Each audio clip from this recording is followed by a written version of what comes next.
हरियाणा के मुख्यमंत्री मनोहर लाल खट्टर ने आस्क ऑटो अपील सॉफ्टवेयर की शुरुआत की है। क्या जरूरत है? नंबर 1, हरियाणा सरकार ने एफिडेविट खत्म करने के लिए इंस्ट्रक्शंस 3 बार जारी की हुई हैं कि कोई एफिडेविट नहीं, यदि कानून के अंदर चाहिए तो ही एफिडेविट लेना, नहीं तो self declaration is good enough. Number 2, sale deed हो गई तो उसके बाद में एफिडेविट क्यों लेना? उसके कारण सर एक केस 2 साल से अटका हुआ जो कि मल्टीनेशनल है। ये लोग बैठ के हरियाणा सरकार के बारे में व्यू बनाते हैं। यदि उनको ये रहेगा कि नहीं, तुरंत ये काम हो गया, स्ट्रीमलाइन कर दिया प्रोसीजर्स को, आपसे अगला समय 1 महीने के बाद लेके इंडस्ट्रीज एसोसिएशन के समय हम ये कराएंगे सर कि कितना समय हमने कम कर दिया, क्या कर दिया, स्ट्रीमलाइन कर दिया। और मुझे लगता है कि उससे ईज ऑफ डूइंग बिजनेस के अंदर हमारी जो रैंकिंग है वो काफ़ी इंप्रूव होगी।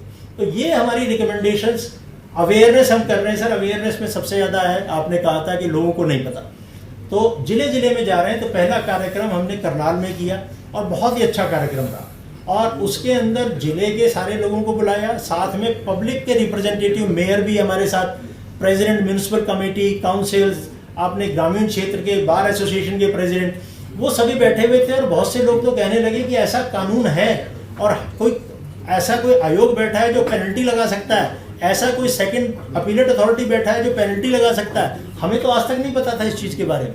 तो उसी क्रम के अंदर सारे जिलों में जा रहे हैं। कल पंचकूला में रखा हुआ है सर, परसों कैथल में रखा हुआ है और कुरुक्षेत्र में रखा हुआ। इसी प्रकार से हमें ये उम्मीद है कि हम इस महीने के अंदर 22 के 22 जिलों को कवर कर लेंगे, जिससे लोगों में जागृति पैदा हो जाएगी। SOP सर मैंने बताया, एक ऑनलाइन डिलीवरी आपने रिक्वेस्ट की, रैशनलाइजेशन ऑफ सर्विस, और ये इसमें सर सुओ मोटो नोटिस हमने बहुत से लोगों को जारी किए हैं, लगभग 300 को, और ऐसे ऐसे चीज़ें ध्यान में आई जो मैं नहीं बताना चाहूँगा इस समय। एक केस के अंदर 17 दिन के अंदर हमने 2 ऑफिसर्स पे पेनल्टी भी लगा दी। सर एक HSVP ने बहुत अच्छा काम किया हुआ है, CA हुडा की अनुमति से उन्होंने किस सर्विस के लिए कौन से डॉक्यूमेंट चाहिए उन्होंने वेबसाइट पे लिखे हुए कि किसी की डेथ हो गई, किसी के, तो उसके बच्चे के नाम में प्लॉट ट्रांसफर होने के लिए ये चीज़ चाहिए, डेथ सर्टिफिकेट चाहिए, उसका यदि विल है तो विल चाहिए, विल नहीं है तो अखबार में नोटिस दें 30 दिन के बाद में। ये नीचे के एक अधिकारी ने उस डॉक्यूमेंट में जो है नहीं है, वो कहते हैं ये डॉक्यूमेंट उससे और मांग लिया जाए, जबकि उसकी जरूरत नहीं थी। और सुप्रीम ने अपने लेवल के ऊपर जो है उसको अप्रूव करके उसका केस रिजेक्ट कर दिया, मांगा भी नहीं, रिजेक्ट ही कर दिया। मैंने ये कहा कि यदि इस डॉक्यूमेंट को मांगते, नया डॉक्यूमेंट आपको चाहिए, तो स्टेट ऑफिसर की अप्रूवल लेते, और स्टेट ऑफिसर से भी अप्रूवल लेके अब डॉक्यूमेंट मांगते। ये नहीं कि उसने डॉक्यूमेंट नहीं लगाया तो उसको रिजेक्ट कर देते। और जो ही उनके ऊपर 5-5 हज़ार की पेनल्टी लगाई, उन्होंने 3 दिन के अंदर वो पैसे भी जमा करा दिए, और 5,000 रुपये उसकी जो केस रिजेक्ट हुआ था उसको दे भी दिया। ये हमने 5 अगस्त को ऑर्डर किया था, 17 जुलाई को टेलीफोन के माध्यम से केवल कंप्लेंट आई थी। अमित कौशिक नाम का एक कंप्लेनेंट था, और उसका हमने निपटारा इसमें उसी समय कर दिया था। हमारी जो है रिकमेंडेशंस कई पेंडिंग पड़ी हुई थी, 9 SC BC डिपार्टमेंट, बहुत से लोगों की, और वो सारी की सारी करने के बाद के अंदर हमने नोटिफाई कर दी है, सबके अंदर संतुष्टि दे दी है। आपके पास हमारे रिकमेंडेशंस का थोड़ा बोझ बढ़ेगा, परंतु जो यहाँ पे पंकज अग्रवाल बैठे हैं, सेक्रेटरी एडमिनिस्ट्रेटिव रिफॉर्म्स, मुकुंद या डिप्टी सेक्रेटरी बैठे हुए हैं, इनको मैंने बार बार बताया भी है कि कानून में ये प्रावधान है सर कि हमारी जो संतुष्टि की जाएगी उस पर 30 दिन पे सरकार को निर्णय लेना होगा। 30 दिन के अंदर जो है सरकार निर्णय नहीं लेती तो हमें बताना होगा कि कितने टाइम के अंदर आप क्यों नहीं ले पा रहे, या जो आप कह रहे हैं कि ज़्यादा समय लगेगा, हमसे मांग सकते हैं कि ज़्यादा समय लगेगा। मैं केवल मजाक के तौर में कह रहा हूँ, परंतु ये कानून का, आपका कानून बनाया हुआ सर, आपके कानून में जो विधानसभा ने कानून बनाया ये उसका प्रावधान। तो इसीलिए जो भी संतुष्टि की जाएगी, और जो पहली संतुष्टि की है उसको बहुत सीरियसली लेते हुए आपने अप्रूव कर दिया, जिसके लिए आयोग आपका धन्यवादी है। और ये कुछ सब हमने CM विंडो को एनालाइज किया, जो सबसे महत्वपूर्ण है कि लोगों में क्या दर्द है, किस चीज़ की वो शिकायतें कर रहे हैं। तो हमने उसको एनालाइज करते हुए, करनाल जब गए थे तो हमने उसको एनालाइज किया कि उस दिन 41 CM विंडो पे कंप्लेंट आई थी, जो नोटिफाइड सर्विस से संबंधित केवल 10 थी। कुछ ऐसे लोगों के दर्द थे जो हमने चिन्हित किए कि सर्विस टू बी नोटिफाइड, की 15 और सर्विस नोटिफाई होनी चाहिए। फॉर एग्जाम्पल ULB के अंदर सर आज की डेट में सबसे ज़्यादा शिकायतें आ रही हैं कि प्रॉपर्टी ID जारी करने के लिए वो लोग रिक्वेस्ट कर रहे हैं और उसके अंदर कंप्लेंट कर रहे हैं, कोई इतना पैसा मांग रहा है, कोई इतना पैसा मांग रहा है, वो नोटिफाइड नहीं है, तो उसको हम नोटिफाइड कराएंगे। तो हमने जो है इस तरह से अपनी एनालिसिस कर रहे हैं कि एनालिसिस करने के अंदर कितने मजिस्ट्रेट के इशू हैं, कितने जो है मिसलेनियस हैं। हमारा सर आयोग का मापदंड ये है कि CM विंडो के अंदर नोटिफाइड सर्विसेज से संबंधित शिकायतें कम हो तो आयोग का रहने का फायदा है, नहीं तो आयोग के रहने का कोई फायदा नहीं। और इससे हमें लोगों के दुख दर्द भी पता लग रहे हैं। तो ये हमने सर आज की डेट के अंदर जो है हम 3 ही अधिकारी वहाँ पे कमीशन में हैं, मैं, श्री हरदीप कुमार जी और एक मीनाक्षी। साथ में आपने जो अनुमति दी CMGGH जो पुराने 1 साल वाले हो गए, 4 आपकी अनुमति मिल गई। और वो 4 के बाद में हमने 2 हायर कर लिए जिन्होंने 15 दिन पहले ही ज्वाइन किया है, सुप्रिया और रूप। बहुत ही बढ़िया सर ये दोनों बच्चे। तो आज जो है जो एनालिसिस वगैरह करते हैं, जैसे ये एनालिसिस जो रोज CM विंडो को देखते हैं कितनी क्या है, 4 की अनुमति मिली है। इतना सर इतने लोग हम यहाँ पे नहीं हैं कि इसको देख पाए, परंतु हम साथ के अंदर असली चीज, जैसे अभी हमने CM विंडो पे सर करनाल में देखा कि एक आदमी ने अप्लाई किया कनेक्शन के लिए और वो डिपार्टमेंट वाले कहते हैं रोड कटिंग पॉसिबल नहीं है। यहीं कोई बड़ा इंडस्ट्रियलिस्ट आता तो उस केस में तो रोड कट तुरंत हो जाता। सर जो ही किया तो उसके बाद में हमने इसका सुओ मोटो संज्ञान लिया और उसको कहा है, और SDO ने परसों उसको कांटेक्ट भी कर लिया, पैसे जमा हो गए, उसका कनेक्शन 1-2 दिन में जारी होने वाला है एकदम CM विंडो से। मतलब उसने अपील नहीं की। यदि वो डेजिग्नेटेड ऑफिसर से ऑटो अपील सिस्टम होता तो अपने आप चली जाती समय के बाद। तो लोगों के दुख दर्द का इसी प्रकार से एक का जो है पानी का ये जो है सर यहाँ पे उसके पड़ोस के अंदर एक है सीवेज का कनेक्शन, वो कहते हैं मैं यहाँ से तेरा नहीं होने दूंगी। और अभी क्या हुआ कि फिर जब हमने इसका संज्ञान लिया तो पुलिस पहुंच गई। पहुंचने के बाद उन्होंने फिर सीन क्रिएट किया, मीडिया को बुला लिया, मीडिया के साथी जुड़े भी हुए। तो उसके बाद के अंदर अब जो है उसमें पुलिस सहायता के साथ के अंदर एक काम हो रहा है। तो CM विंडो का जो समन्वय हम इसके अंदर कर रहे हैं, कुछ लोगों ने हमें थैंक्स भी की।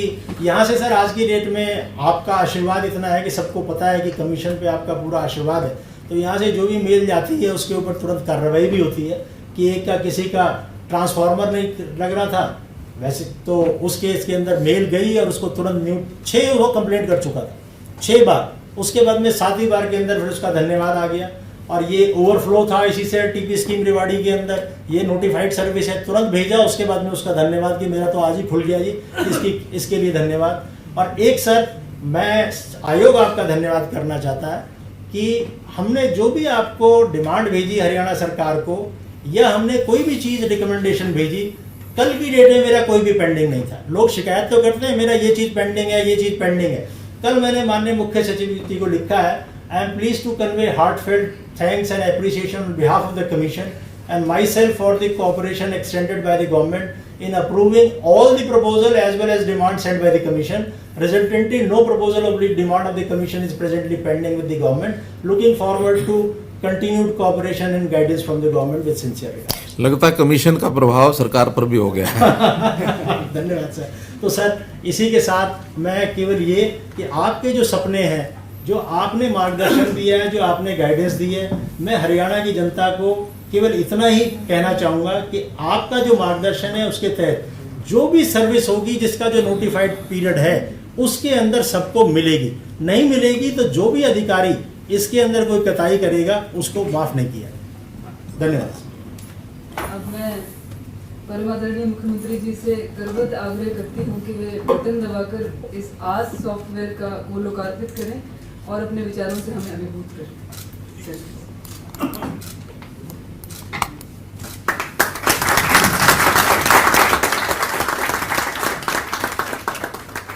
एक बार और क्लिक करें, पोर्टल खुल गया।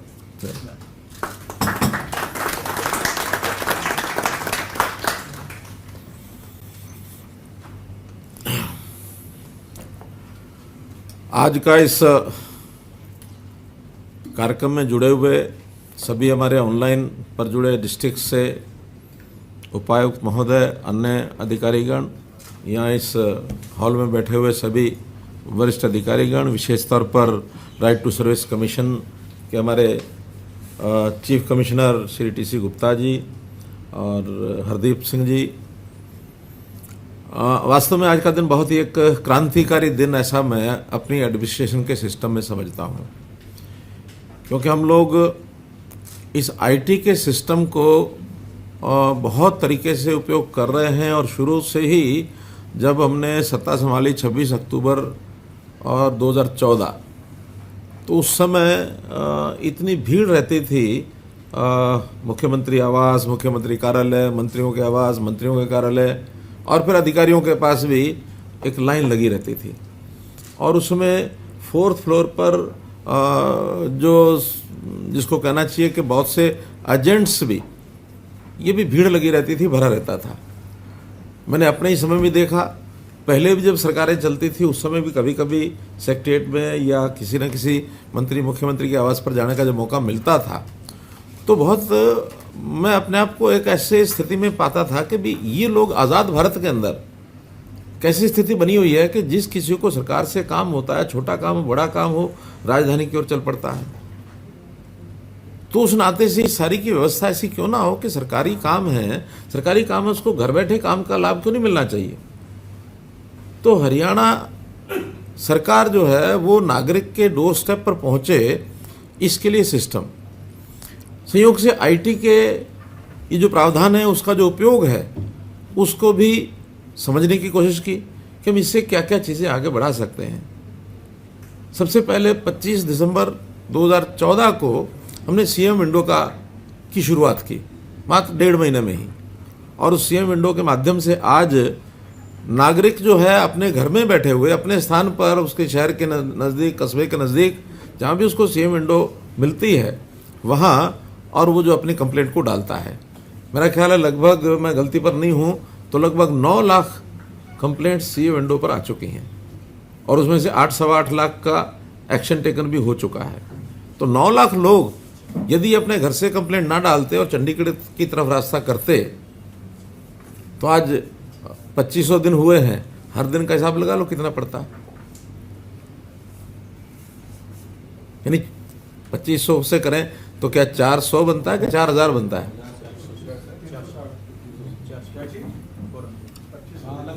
हाँ, 360-400 लोग प्रतिदिन हमने उन कंप्लेंट्स को चंडीगढ़ आने से बचाया।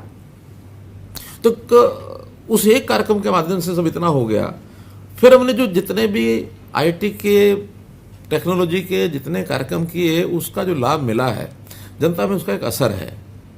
आईटी भले वो कहते तो इंफॉर्मेशन टेक्नोलॉजी आईटी हैं, लेकिन मैं इसको इमीडिएट ट्रांसमिशन या इमीडिएट ट्रांसफॉर्मेशन आईटी का मतलब ये निकालता हूँ कि इमीडिएट काम हो जाए। कहीं भी देश में दुनिया में कोई आदमी बैठा, उसने क्लिक किया और वो संबंधित आदमी के पास चीज़ पहुँच गई, संबंधित आदमी ने उसको हल किया, क्लिक किया तो फिर वापस उस आदमी का रिजल्ट उसको मिल गया।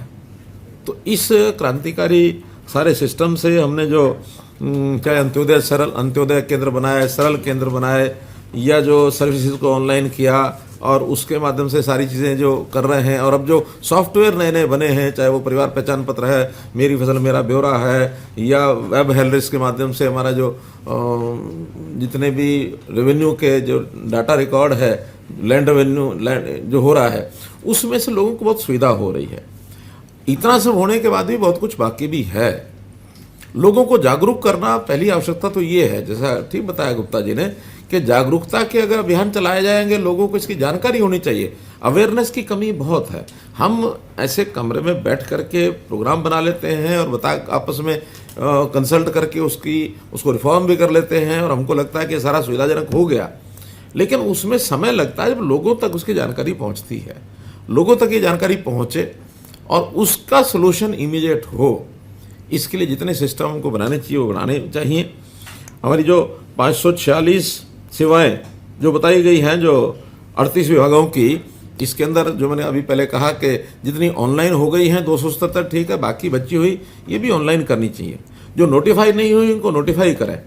और फिर जो एक ऑटो अपील का जो सिस्टम ये बना है, आस जिसको कहा है, नागरिक को आस बन गई, लेकिन केवल आस तक सीमित नहीं है, वो असल में भी होना चाहिए। तो हमें इस आस को, आस से असल सिस्टम, अगेन इट फॉर्म्स आस, तो उसको लगना चाहिए कि मेरा काम ये हुआ। उसका विश्वास बढ़ेगा, जागृत होगा। और ये हमने कहा कि इसकी जिम्मेवारी किसकी है जिसने टाइम से काम नहीं किया। प्रावधान सारे कर दिए, नोटिफाई कर दिए, टाइम लिमिट तय हो गई, लेकिन अभी तक जिसने नहीं किया उसको असर नहीं जाता था। ठीक है, लिखा हुआ है 5 दिन में करना, 10 दिन में करना, नहीं हुआ तो क्या। उसके बाद सिस्टम सारे बने हुए थे, अपील करेंगे, नागरिक अपील करेगा। अपील करने में आप बता रहे हैं अपील बहुत कम आ रही है। तो जो मुझे गुप्ता जी ने बताया कि एक ऑटो अपील का सिस्टम लाने जा रहे हैं। वास्तव में मुझे उस दिन बड़ा अजीब लगा कि इसके परिणाम क्या क्या होंगे। ऑटो अपील में जो स्टेक होल्डर्स हैं उसमें डिपार्टमेंट है, एम्प्लाई हैं उसके, फिर पब्लिक है जिसकी समस्या है, जिसने हल किया है, और कमीशन भी है। तो इसमें सबसे ज़्यादा अगर थोड़ा सा इसका दबाव महसूस होगा तो एम्प्लाइज पर होगा। नागरिक तो प्रसन्न होगा, लेकिन एम्प्लाइज पर जो दबाव होगा उस दबाव में से उसको पहला तो उसको भी समझाने की आवश्यकता है कि ये टाइमली करना पड़ेगा। आज हमने इसको लॉन्च कर दिया, लॉन्च करने के बाद सबको जानकारी हो गई और सब होने लग जाएगा, मुझे इसमें थोड़ा सा भी कमी लगती है। एक हम चाहे पत्राचार द्वारा चाहे डिपार्टमेंट्स में मीटिंग्स लेकर के अपने सारे एम्प्लॉइज, जितने अधिकारी, जितने नोडल ऑफिसर, उन सब तक ये बात पहुंचानी पड़ेगी। आज तक जो चल गया सो चल गया, उसमें भी बहुत कुछ बाकी पड़ा है। 1 लाख से ऊपर जो आप बता रहे हैं कि आज भी कमियां हैं, यानी जो केसेस हैं 1,41,000 पेंडिंग है राइट टू सर्विस में, जो टिल डेट 1,41,000। अगर इनको भी आप ऑटो अपील के मोड में ले आए, आगे से होगा सर, ये नहीं कराएंगे। आगे वाली जो अभी रिक्वेस्ट है उसके इनको लाने में क्या दिक्कत है? नहीं, लाने में दिक्कत नहीं है। मेरे हमने कहा पुराना, आपने कहा बीती ताई बिसार दे। नहीं, लेकिन जो काम हुआ नहीं है, जो काम हुआ नहीं है वो जितने हो गए, देर हुए, सवेर हुए, वो तो भूल जाए, लेकिन ये तो भी हुए नहीं है। आपके टोटल केसेस तो 24,58,000 थे। उस 24,58,000 में 23,49,000 तो कंप्लीट हो गए। अब वो देर हुए, सवेर हुए, उसमें नहीं जाना। वो टाइम पे हुए। हाँ, वो टाइम से हुए, लेकिन आज भी राइट टू सर्विस में टिल डेट जो पेंडिंग है, मैं समझता हूँ 1,41,000 काम ऐसे जो हुए ही नहीं होंगे। टाइम लिमिट निकलने के बाद भी जो नहीं हुए अभी, वही है ना ये। बिल्कुल सही कह। तो इस पर हम कुछ ना कुछ इसका भी एक इसके ऊपर कोई ना कोई संज्ञान लेना चाहिए। 1,41,000 इसको आप किसी सॉफ्ट तरीके से चाहे उसको लेकर के जाएं, लेकिन इसकी अपील भी डालें आप, और इस अपील में उनको जिन अफसरों ने करना था उनको एक नोटिस जाए कि आपको 30 दिन के लिए समय दिया हुआ है, 7 दिन और भी समय देना है, 37 दिन का समय अभी आप दे रहे हैं, तो क्यों नहीं 1,41,000 सारे 37 दिन में ये भी हो और अगली जो अपील है वो भी हो। ठीक है सर। तो इसका प्रावधान हमको जरूर करना चाहिए, और लोगों में एक विश्वास, एक जागृत होगा इसका एक बहुत बड़ा लाभ मिलेगा। जिन कर्मचारियों ने, जिन नोडल ऑफिसर्स ने काम नहीं किया टाइम से, उनके खिलाफ सख्ती भी करनी चाहिए। अनुशासनात्मक कार्रवाई कोई ना कोई जो आपने तय की हुई है होनी चाहिए, उसको भी ढीला नहीं छोड़ना। फिर वार्निंग से लेकर के और किसी भी प्रकार की आगे उसकी जो कठोर से कठोर जो सजा आपने कोई तय की हो वो भी उसमें करनी चाहिए, वरना इसका कोई लाभ नहीं है। हाँ, एक चीज़ और भी जोड़ना चाहिए कि जो एम्प्लॉइज टाइमली या टाइम जो निर्धारित है उसमें भी उससे जल्दी काम कर देते हैं, एफिशिएंसी दिखाते हैं, उनको रिवार्ड भी करना चाहिए। क्या कहते हैं, stick and carrot, carrot and stick, दोनों का उपयोग करना चाहिए। हमने तो पिछले वर्ष गुड गवर्नेंस डे 25 दिसंबर को जितने प्रदेश भर के एम्प्लॉई हैं, कौन अच्छी गवर्नेंस दे सकता है उसके लिए प्रावधान भी किया था कि जिला स्तर के ऊपर कोई 3 एम्प्लॉइज उनको अवार्ड दो, विभाग के अनुसार जितने विभाग हैं सब करें, प्रदेश स्तर पर भी करें। मेरी कल भी चीफ सेक्रेटरी महोदय से बात हुई, उन्होंने कहा कि अब ये 3 महीने बाकी जो बचे हैं, यानी सितंबर, अक्टूबर, नवंबर, दिसंबर में तो होता ही है 25 दिसंबर को, वो भी एक प्रकार से पूरा महीना ही बचता है, तो 4 महीने में इस सारे का मूल्यांकन हर एक एम्प्लॉय का करना चाहिए, जिला स्तर पर भी, प्रदेश स्तर पर भी। जिला स्तर से जो रिकमेंड होकर के आए या खुद कोई अपना फॉर्म भर के अप्लाई करे कि मेरा काम यही कारण है, इसमें अच्छा है, अच्छे एम्प्लॉइज को प्रोत्साहन देना, ये भी हमको उसमें एक प्रावधान करना है। वो आपके इस सारे सिस्टम में से भी कुछ ना कुछ निकल सकता है। तो इस नाते से हम जो प्रदेश के लोग जितना काम कर रहे हैं, हमारे एम्प्लॉइज खूब काम अच्छा कर रहे हैं, फिर भी जो नहीं कर रहे हैं उनके लिए स्टिक का इस्तेमाल, और जो कर रहे हैं उनके लिए कैरेट का इस्तेमाल ये ज़रूर करना चाहिए, उसका उपयोग करना चाहिए। और नागरिकों को लगना चाहिए कि सरकार जो है प्रोएक्टिव होकर के हमारे द्वार पर पहुंची है। अभी जैसे हमने परिवार पहचान पत्र के माध्यम से ये जो परिवार उत्थान, अंत्योदय उत्थान परिवार योजना जो बनाई है, इसका अर्थ ये है कि हम सिलेक्ट करके लोगों के घरों पर पहुँचें। आज तक क्या होता है, केंद्रीय योजनाएं हों, प्रदेश की योजनाएं हों, हम घोषित करते हैं, पब्लिश करते हैं और आह्वान करते हैं लोगों को कि ये योजना बनाई है, जिसको लाभ उठाना उठाइए। सामने वाला व्यक्ति जो आ जाए वो लाभ ले जाए, नहीं आए, घर बैठा है, संकोच के कारण से, स्वाभिमान के कारण से, इग्नोरेंस के कारण से उसको उसका लाभ मिलता नहीं है। उसका इग्नोरेंस भी हो सकती है, उसको पता ही नहीं है, क्योंकि घोषणाएं होने के बाद हर चीज़ लोगों तक पहुंचती ही नहीं है, और जब पहुंचती है तब तक हम कहते हैं ये तो डेट खत्म हो गई है इसकी। और जिनको पता होता है वो अपात्र होते हुए भी, नॉन डिजर्विंग होते हुए भी उन चीज़ों का लाभ वो ले जाते हैं। वो पकड़ में आने लग गए धीरे धीरे। लेकिन मेरा ये कहना कि हर व्यक्ति समाज में, आखिर हमारी अप्रोच बहुत रूट लेवल तक बनी हुई है। कुल मिलाकर के 70 लाख परिवार हैं हमारे। आज आईटी के ज़माने में 70 लाख परिवारों को 1 by 1 ट्रैक करना कोई मुश्किल थोड़ा ही है। तो इसलिए उसका सारा डाटा परिवार पहचान पत्र में जो बन रहा है, उसके अंदर जो नीडी लोग हैं, जो डेफिशिएंट ऐसे परिवार हैं, उनको उन चीज़ों का लाभ मिले, चाहे वो एजुकेशन के हिसाब से है, चाहे वो इनकम रोजगार के हिसाब से है, चाहे हेल्थ वाइज है, चाहे और भी कोई कारण है, उनको ध्यान रख करके उनकी चीज़ों का लाभ देंगे। और उसके लिए जो सारी सर्विसेज हैं, उसमें जो पात्र है वो सर्विस का लाभ ज़रूर ले सके। और उसने एक बार सर्विस लेने के लिए अप्लाई कर दिया तो टाइमली उसको सर्विस मिले, नहीं टाइमली मिली तो right to information, right to service commission, उसमें इतना बड़ा एक प्रावधान जो किया है, ये वास्तव में बड़ा सराहनीय है। और इसके लिए मैं हमारे जो कमीशन के चीफ कमिश्नर हैं, जो डिपार्टमेंट है, उनके अधिकारी हैं, इनको सबको, और आईटी विभाग